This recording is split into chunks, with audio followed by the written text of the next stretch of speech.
Yo, big up chief. Tasaona zviri kuita live. Upenyu hwakaoma. Udza advance na minya vaudze nobi kuti kumsena kusina vari kuchema chema. Big up chief. Danzo pastor, Gwansby. Yes. Kongu ndinoziva kuti iche munotora. Ini ndinoziva kuti iche munenguva baba. Onai ndava kungochema iche.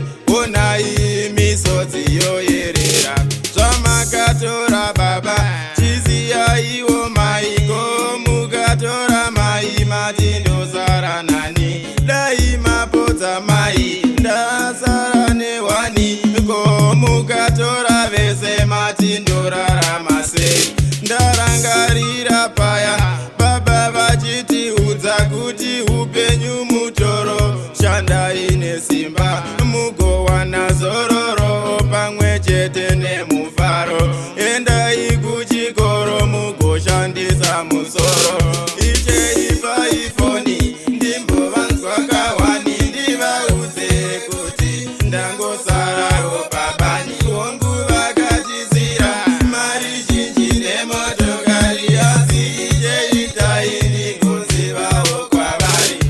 Kongu ndinoziva kuti iche munotora. Ini ndinoziva kuti iche munenguva baba. Onai ndava kungochema iche. Onai misodzi yoyerera. Zvamakatora baba chiziya iwo maiko. Mukatora mai mati ndosara nani. Dai mapodza mai ndasara newani. Ko mukatora vese mati ndorarama sei.